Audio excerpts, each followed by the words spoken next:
In this video, we're going to talk about social relativism. And social relativism is much like subjective relativism. So if you remember, subjective relativism brings all truth down to the individual subject. Let's suppose this subject believes I am in a simulation. Okay, and this subject over here, let's call first one A, this one B. Person B believes I am in reality. Okay, and remember, for subjective relativism, there is no fact of the matter that is independent and of these individuals.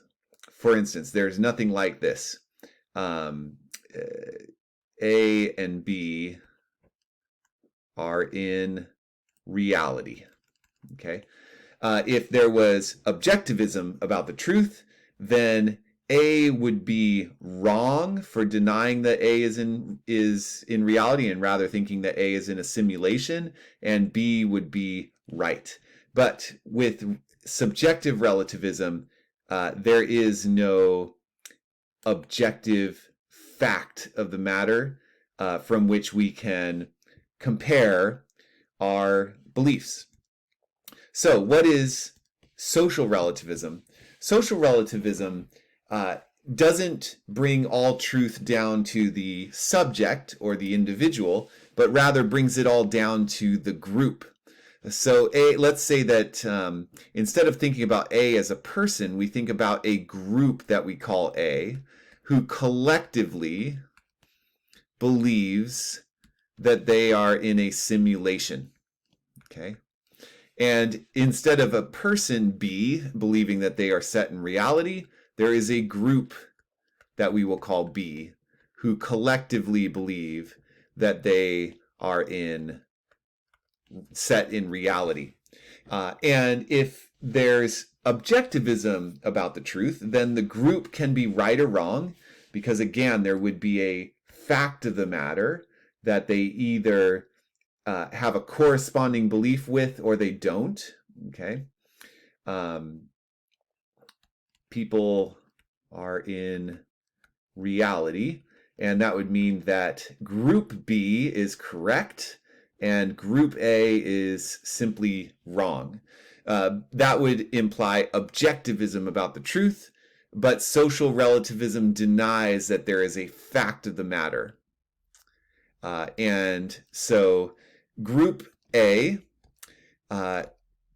determines the truth for themselves, and group B determines the truth for themselves, and neither is any more right than the other, and neither is wrong, because there is no fact of the matter that would make one of these groups wrong, even as they have contrary beliefs. And so that's social relativism, and it is a big obstacle to critical thinking, because it means that if you just get yourself into a like-minded group, you have clarity and there's really no room for growth. And if you suppose that you change groups, okay, so this person right here ends up moving over to group B and changing their beliefs. They now believe that they are in reality, and they no longer believe that they are in a simulation.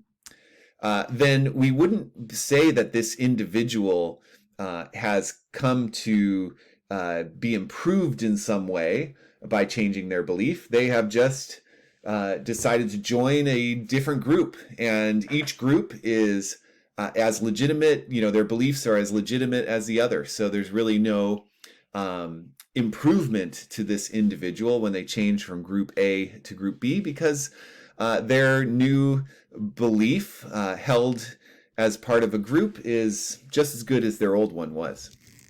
Okay, so this is social relativism. It again undermines itself, because if we had a group that were committed relativists and another group that were committed objectivists about the truth. This group A says truth is relative to the group, and then this group thinks that truth is independent of the group,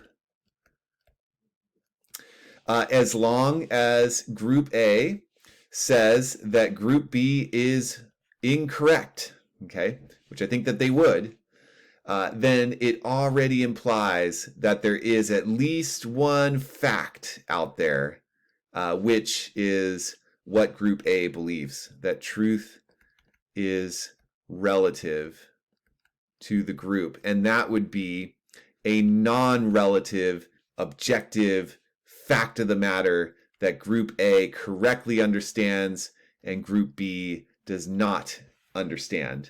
But this means that there is at least one truth out there that is non-relative, that is objective, independent, which means that this truth is relative to the group is not correct. If we say all truth is relative to the group, that is simply not correct, because there's at least one truth out there that is independent of what a group thinks, okay, that you can be right or wrong about. So that's social relativism, and it really is an impediment to critical thinking. Number one, it validates groupthink, but kind of a key idea in critical thinking is that you shouldn't simply go along necessarily with what a group believes, that you should bring independent critical thought to that group and challenge the group when you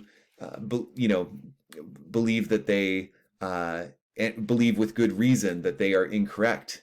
So that already implies a kind of belief that there is a way to be correct. In other words, there is some kind of objective matters of fact out there.